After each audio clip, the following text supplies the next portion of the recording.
नमस्कार, ए to Z news में आपका स्वागत है। मैं हूं हीरेंद्र राठौड़। कभी सरहदों की सुरक्षा में मुस्तैद रहने वाले जवान अब वन रैंक वन पेंशन आंदोलन से मुस्तैदी से हिस्सा ले रहे हैं। वन रैंक वन पेंशन की टेंशन लगातार बढ़ती जा रही है और अब तो पूर्व सैनिकों ने आंदोलन तेज कर दिया है। लेकिन भारतीय सशस्त्र सेना के पूर्व सैनिक ही वन रैंक वन पेंशन की मांग नहीं कर रहे हैं, बल्कि अब अर्धसैनिक बलों ने भी वन रैंक वन पेंशन की आवाज उठाई है। पूर्व सैनिक और अर्धसैनिक बलों को वन रैंक वन पेंशन की मांग पर ही आज हमारी खास पेशकश, और इस चर्चा में हमारे साथ होंगे सीआरपीएफ के पूर्व आईजी मिस्टर वीपीएस पंवार और सामाजिक कार्यकर्ता रूपराम चौधरी। तो चलिए शुरू करते हैं पेंशन की टेंशन।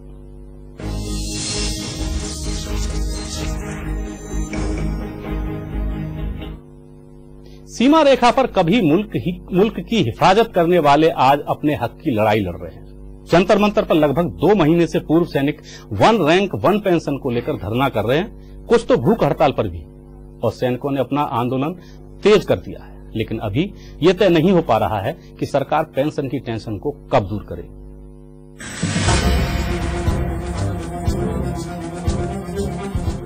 कभी देश के लिए लड़ने वाले ये बुजुर्ग सेना के रणबांकुरे आज जंतर मंतर बहुत की लड़ाई लड़ रहे हैं। जज्बा वही, पर उम्र की ढलान को देखिए।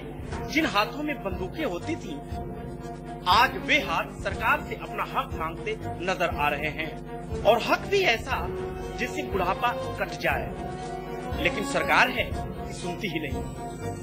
लाल किले की प्राची से उन्हें उम्मीद थी कि प्रधानमंत्री Narendra Modi one rank one pension की घोषणा करेंगे, लेकिन सैद्धांतिक सहमति की बात कहकर उनके आशा को धूल दूषित कर दिया।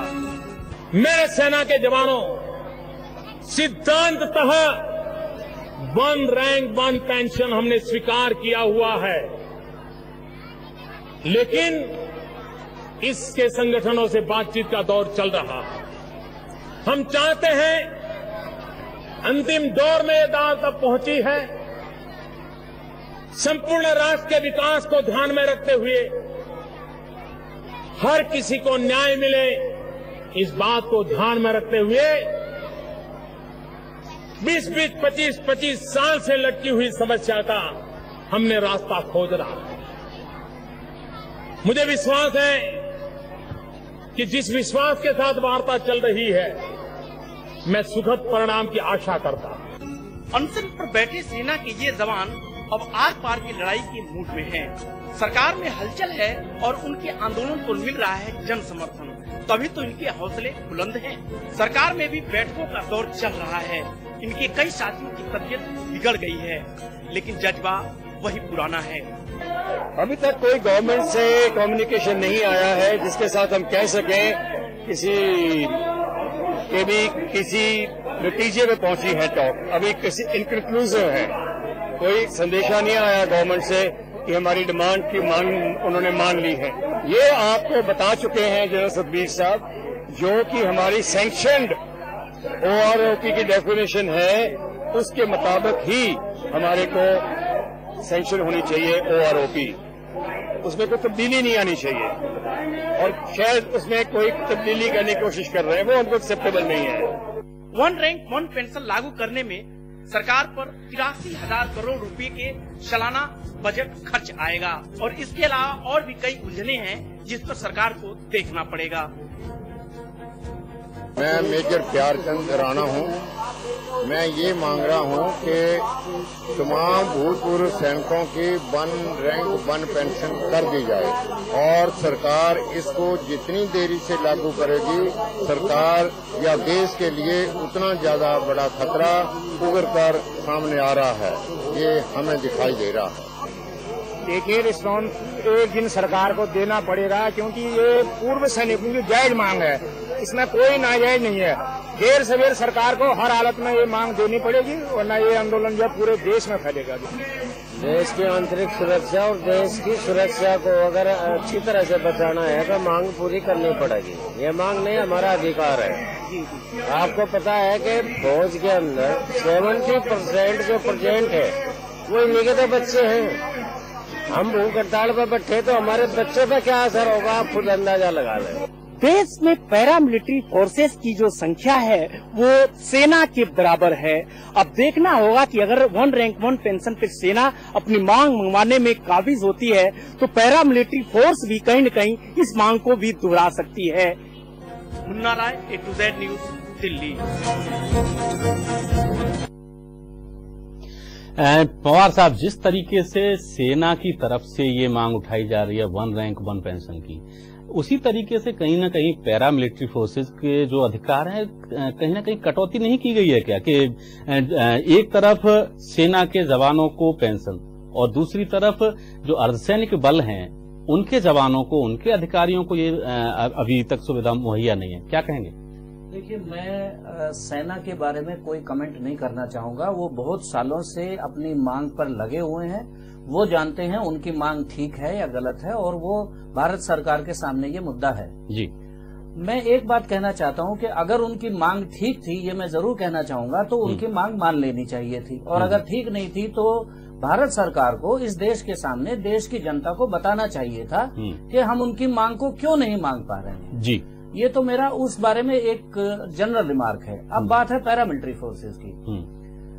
हिंदुस्तान के अंदर पैरामिलिट्री फोर्सेस के बारे में वो एक्चुअल में क्या है और क्या काम करते हैं बहुत ज्यादा जागरूकता नहीं है। जी, पैरामिलिट्री फोर्सेस के बारे में ये बहुत लोगों को मालूम नहीं है कि कॉन्स्टिट्यूशन के, भारतीय संविधान के जिस भाग से डिफेंस फोर्सेस हैं उसी भाग से पैरामिलिट्री फोर्सेस भी article 247 7th schedule union list number 2 में से, वहीं से पैरामिलिट्री फोर्सेस भी बनी है। जी, और ये पार्लियामेंट के एक्ट के हिसाब से सब ये भी आर्म्ड फोर्सेस हैं यूनियन की।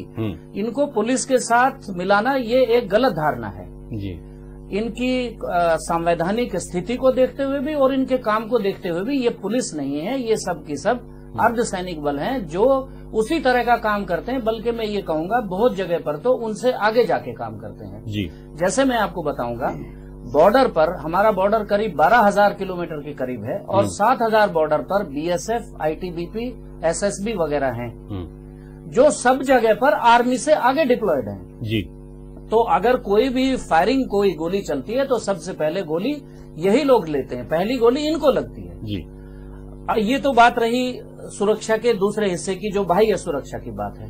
सुरक्षा के दो हिस्से, एक आंतरिक सुरक्षा, एक बाह्य सुरक्षा। जो यूरोप में लोग बैठे हैं वो भी कह रहे हैं कि आंतरिक सुरक्षा और बाह्य सुरक्षा दोनों इम्पोर्टेंट है। जी, जो आंतरिक सुरक्षा की पूरी जिम्मेदारी है वो पैरामिलिट्री फोर्सेस के ऊपर है, और उनका काम इतना सख्त है क्योंकि अभी आपके पास उतना समय नहीं। अगर मैं पूरे डिटेल बताऊंगा तो आप ताज्जुब मानेंगे कि इतनी मुश्किल में ये लोग काम करते हैं। जी, इनकी वर्किंग और सर्विस कंडीशंस दोनों बहुत ज्यादा हैं। और मुझे ये समझ नहीं आता कि ये क्या सोच करके 2004 से इनको वॉलंटरी पेंशन में डाल दिया गया, जबकि ये armed forces of the union है। तो आपने जो बात उठाई है वो बिल्कुल सही है कि इनके साथ में ज्यादती हो रही है, और भारत सरकार को इस तरफ ध्यान देना चाहिए कि इनका एक बहुत अहम रोल है, आंतरिक सुरक्षा की ही नहीं बल्कि इस भारत के अंदर डेमोक्रेटिक सिस्टम को रखने के लिए जब इलेक्शंस होते हैं, ये पैरामिलिट्री फोर्सेस के बगैर इलेक्शंस इस देश में नहीं हो सकते हैं।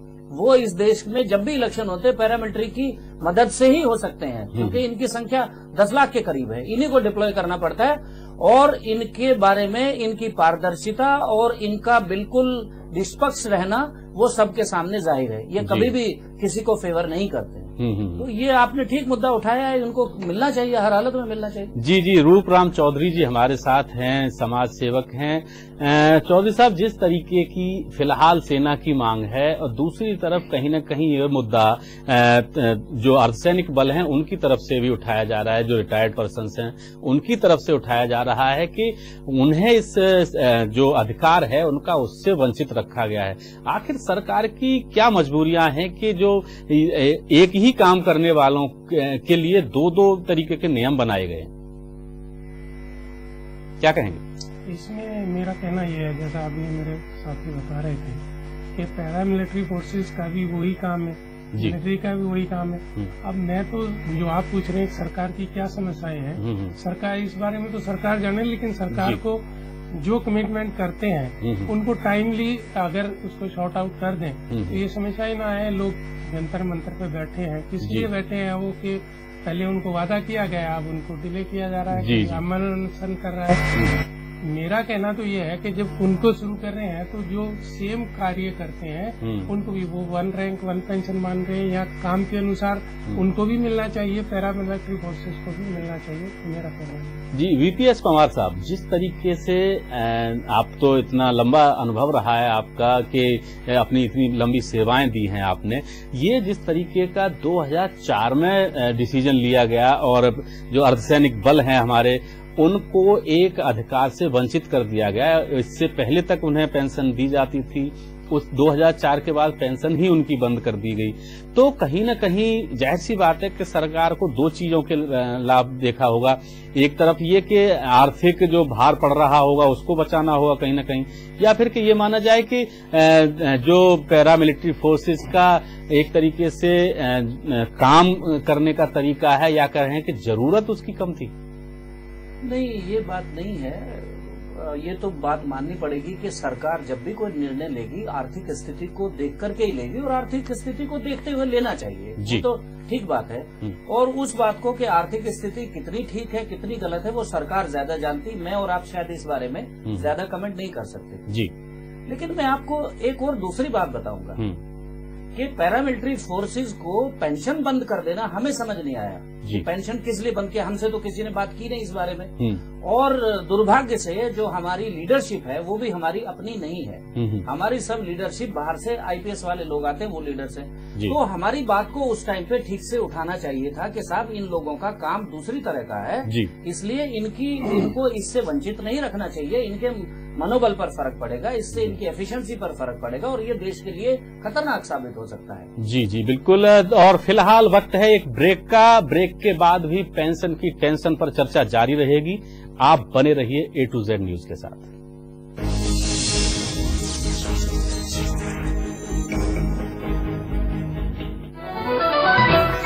Watch your favorite A to Z news channel just a click away. Log on to www.a2znewschannel.com। प्रेम की कड़ी से चलती है ऊपर वाले की घड़ी, ले आई हूँ मैं आपको निर्मल दरबार में। भक्ति की शक्ति जब होती है सच्ची तो स्वयं साक्षात प्रत्यक्ष दर्शन देते हैं ईश्वर। बाबा जी के दरबार में भी हुआ कुछ ऐसा ही अनूठा संगम श्रद्धा और विश्वास का। जी हाँ, बाबा जी हमेशा अपने भक्तों का कल्याण करते हैं और उनके दुखों को हर लेते हैं।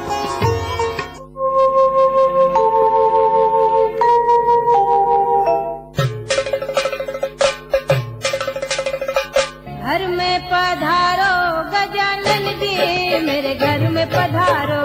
घर में पधारो गजानन जी, मेरे घर में पधारो। रिद्धि सिद्धि लेके आओ गणराजा, मेरे घर में पधारो। रिद्धि सिद्धि लेके आओ गणराजा, मेरे घर में पधारो। घर में पधारो गजानन जी, मेरे घर में पधारो। राम जी आना, लक्ष्मण जी आना, राम जी आना, लक्ष्मण जी आना। संग में लाना सीता मैया, मेरे घर में पधारो। घर में पधारो गजानन जी, मेरे घर में पधारो। उम्र ही कुछ ऐसी है शरारत करने दो, दिल तो ये बच्चा है इसे शरारतें करने दो। Some may be more salt than pepper, getting naughty better late than never. उम्र ही कुछ ऐसी है हमें शरारतें करने दो। जोश मोबाइल हर दिल में जोश लाए।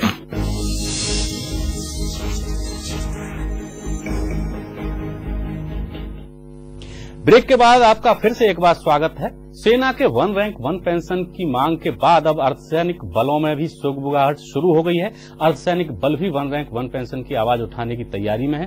देश की सुरक्षा में तत्पर रहने वाले अर्धसैनिक बलों की संख्या भी तकरीबन सेना के बराबर ही है। सेना जहां रक्षा मंत्रालय के अंतर्गत आती है, वहीं इन अर्धसैनिक बलों को होम मिनिस्ट्री के तहत रखा गया है।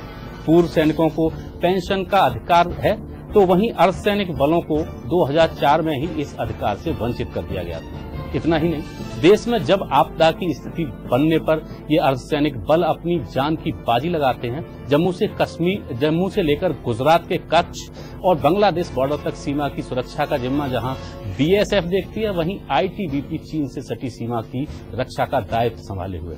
असम राइफल्स हो या फिर एसएसबी, म्यांमार और नेपाल सीमा पर मोर्चा संभाले हुए हैं। सीआरपीएफ जहां देश में नक्सलियों से जान पर खेलकर लोहा लेती है, वहीं सीआईएसएफ की भूमिका को आंतरिक सुरक्षा के मामले में कम करके नहीं आंका जा सकता।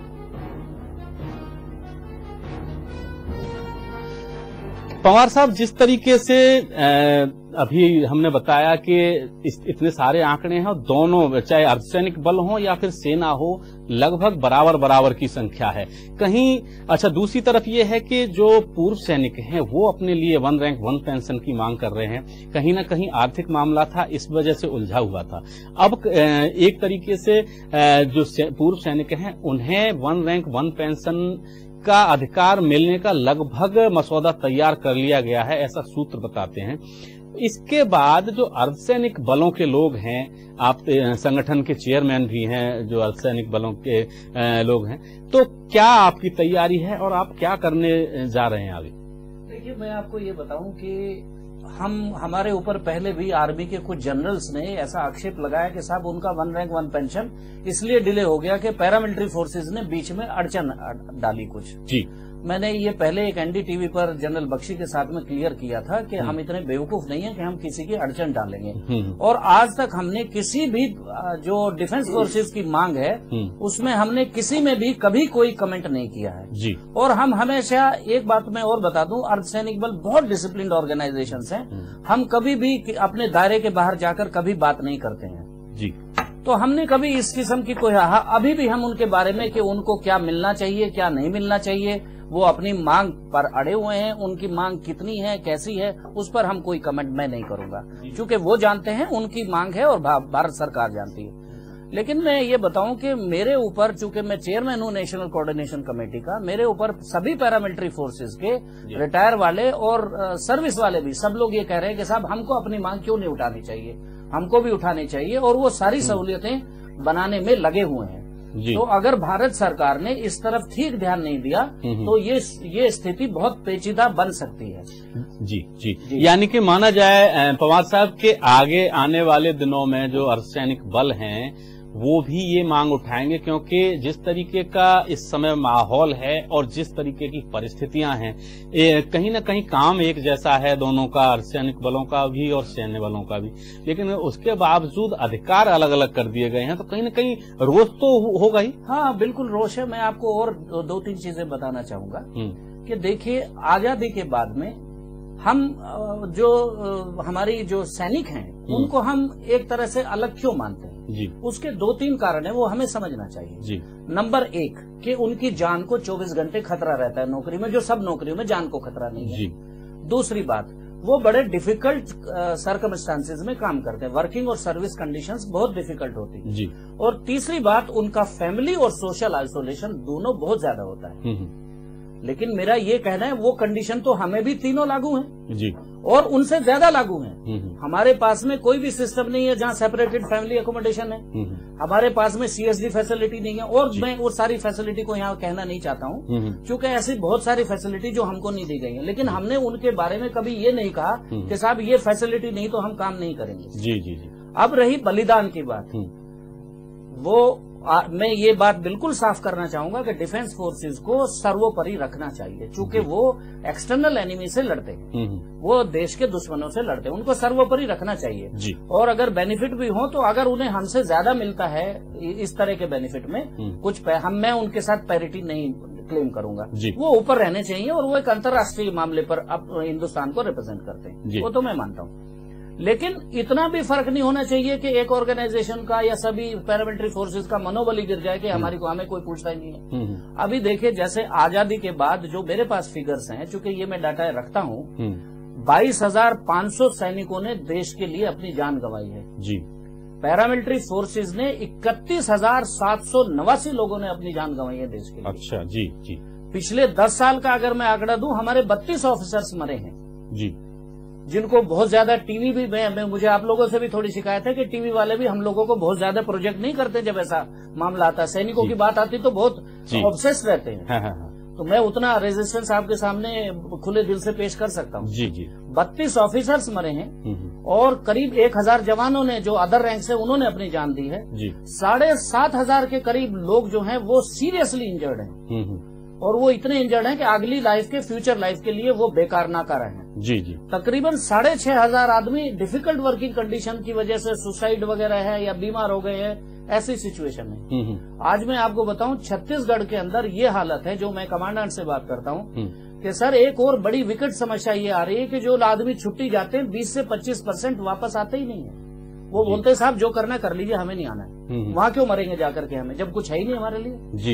ये कि मैं एक एग्जांपल दे रहा हूँ, बड़ा सीरियस मसला है ये। जी जी। ये इस बात का एक पैमाना बताता है कि उनके मनोबल पर कितना फर्क पड़ रहा है कि साहब मेरी जान की जब कोई कीमत ही नहीं है जी, तो मैं किस लिए वहाँ क्यों मरूंगा, फिर अपने घर में यहाँ मरूंगा, आराम से खा कमा करके मरूंगा। बिल्कुल। पेरेंट्स मना करते हैं मत जाओ, कोई जरूरत नहीं। बिल्कुल बिल्कुल। तो ये एक बड़ी विकट समस्या है, इसलिए इस बात को जरा ध्यान से देखना चाहिए और उस तरफ ध्यान देना चाहिए। जी जी। हमारे साथ रूपराम चौधरी जी भी हैं, जो कि एक तरीके से समाज सेवक हैं, उनसे बात करते हैं।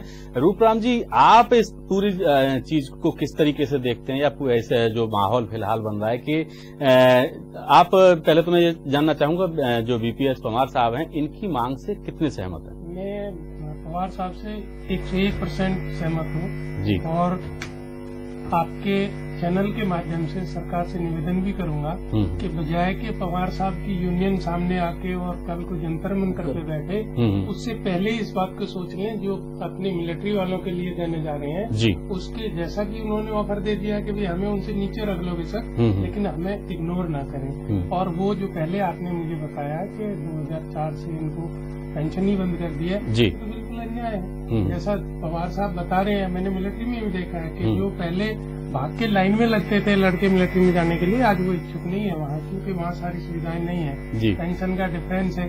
तो ये फोर्सेज भी जहाँ हम देखते हैं, छत्तीसगढ़ का रोजाना आपके माध्यम से जी बिल्कुल बिल्कुल, तो वहाँ ये लोग कोई अलग से थोड़ा ही है। जो एक आदमी किसी कार्य को कर रहा है वो एक इमरजेंसी टाइम में कर रहा है, एक पीस टाइम में कर रहा है, लेकिन बेनिफिट या नुकसान दोनों बराबर हो रहे हैं, तो उनको पेंशन या जो भी बेनिफिट्स हैं वो बराबर देने चाहिए। बिल्कुल बराबर देने चाहिए। पवार साहब, जिस तरीके से चौधरी साहब ने कहा है कि कहीं न कहीं सारा समाज कम से कम आपकी इस मांग से सहमत नजर आता है कि जो पैरामिलिट्री फोर्सेज हैं उन्हें भी ये अधिकार मिलना चाहिए, क्योंकि वो भी कहीं न कहीं खतरों से खेलते हैं, वो भी कहीं न कहीं अपनी जिम्मेदारियों को उसी जिंदादिली के साथ निभाते हैं, बहादुरी के साथ निभाते हैं, जितना कि हम सैनिकों से यानी सेनाओं से उम्मीद कर सकते हैं। उसके बावजूद भी ये डिफरेंस बना हुआ है अभी तक। अभी आपके संगठन ने कोई आगे की योजना बनाई है क्या? मैं आपको एक बात और मैं इस बारे में कहूंगा, उसके बाद में मैं आपको बताऊंगा। ये थोड़ा सा ध्यान देने की जरूरत है कि बाह्य सुरक्षा और आंतरिक सुरक्षा को लोग दो नजरिए से ना देखें जी। जितनी इम्पोर्टेंट एक्सटर्नल सेफ्टी है उतनी इम्पोर्टेंट इंटरनल सेफ्टी भी है जी। और पिछले अगर आप ध्यान देखेंगे तो पिछले 30-40 साल में दुश्मन और सिक्योरिटी दोनों की परिभाषा बदल गई जी। पहले दुश्मन हम बोलते थे जो सीमा के बाहर खड़ा है, अब सारा दुश्मन अंदर है, और अंदर आने के बाद दुश्मन को बाहर खड़े होकर बहुत इजी है। बाहर से भी अंदर आके लड़ रहे हैं, बाहर से अंदर आया हुआ है जी। बाहर वाले को आपको पता है सीमा के बाहर खड़ा है, उसको मार सकते हैं आप, लेकिन जो अंदर है और आपके बीच में खड़ा है उसको पहचानना और उसको न्यूट्रलाइज करना बहुत डिफिकल्ट टास्क है जी जी बिल्कुल। पिछले 30-40 साल से मैं ये कहना चाह रहा हूँ कि सैनिकों को हम इसलिए ज्यादा इज्जत देते हैं कि दुश्मन के साथ लड़ते हैं, लेकिन पिछले 30-40 साल से दुश्मन के साथ कौन लड़ रहा है? पैरामिलिट्री फोर्सेज की जिम्मेदारी है। मैं ये कह रहा हूँ कि उनका जो बहुत सारा वजन है वो तो पैरामिलिट्री फोर्सेज संभालेगा दुश्मन को लड़ने का जी बिल्कुल। और हमको अगर आप देखें, अगर मैं आप कहते तो मैं आपको फोटो एल्बम वगैरह दिखाता किस तरह से टुकड़े हो जाते हैं लड़कों के, फिर भी वो ठीक होते बोलता नहीं साहब मैं जाऊंगा लड़ने के लिए, कोई बात नहीं साहब देश के लिए जाना है। लेकिन इस मादे को कायम रखने के लिए जैसे आप बाकी को लुक आफ्टर करती है, वेलफेयर स्टेट है, इसमें आप ऐसा नहीं कर सकते एक को तो बहुत कुछ करना चाहेंगे और दूसरे को नहीं करेंगे जी। तो ये मैं इस तरह से नहीं देखता कि पैरामिलिट्री और सैनिकों के बीच की बात है।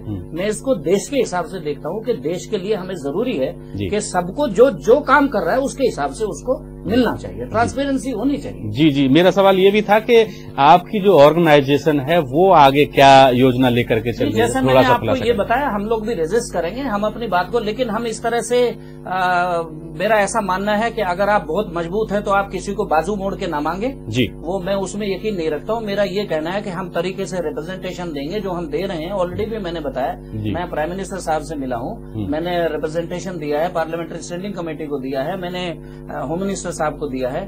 आप देखिए, बड़ी अजीब सी बात है, जब हम मर जाते तो बोलते हैं आप शहीद भी नहीं है। जी जी, बिल्कुल बिल्कुल। आप बताइए, देखिए, बोलते हैं आप शहीद ही नहीं है। और मतलब कमाल की बात है कि भारत के मंत्री जाके पार्लियामेंट में स्टेटमेंट दे देते हैं कि साहब हमने तो डेफिनेशन नहीं बनाई शहीद की। मुझे बताइए, शहीद के लिए डेफिनेशन चाहिए क्या? जो आदमी देश के लिए कुर्बानी दे रहा है वो सब शहीद है जी। आप उसमें छांट लीजिए किस किस को रखना चाहते हो, कौन मना करता है आपको? आप 50-60 साल में आज तक डेफिनेशन नहीं बना सके। जी बिल्कुल। तो ये कोई आर्गुमेंट नहीं है कि साहब हमने डेफिनेशन नहीं बनाई तो इसलिए नहीं देंगे। जो सैनिक मरता है, जो डिफेंस फोर्स का आदमी मरता है और जो हमारा आदमी मरता है, उसकी बेवा को कम से कम 15 से 20 लाख का डिफरेंस है। 15 से 20 लाख का डिफरेंस है। हमारी बेवा को कोई पूछता ही नहीं है। और इनका अगर आदमी मरता है, मैं उनको नहीं कह रहा उनको गलत है, मैं कहता हूँ उनको होना चाहिए, सबकी इज्जत होनी, मिलना चाहिए। लेकिन हमारे यहाँ वो मर गया तो मर गया, कोई नहीं पूछता उसको। और बल्कि हमारा सोशल सिस्टम ऐसा है जिसके बारे में मैं टीवी पे कमेंट नहीं करना चाहूँ, उसको जो मिलता है उसको एक्चुअली बेचारे के पास क्या रहता होगा वो आप अंदाजा लगा सकते। जी जी बिल्कुल। जो अर्धसैनिक बल हैं उनकी भी मांग है कि ये जो जिस तरीके की पेंशन की सुविधाएं सैन्य बलों को दी जा रही हैं, या फिर जो कि 1 रैंक 1 पेंशन की जो केंद्र सरकार तैयारी कर रही है देने की, वो सुविधाएं अर्धसैनिक बलों को भी मिलें, ऐसा वीपीएस परमार साहब का कहना है। और हमारी इस पेंशन की टेंशन कार्यक्रम में फिलहाल इतना ही, और आप बने रहिए A to Z न्यूज के साथ। मुझे दीजिए इजाजत, नमस्कार।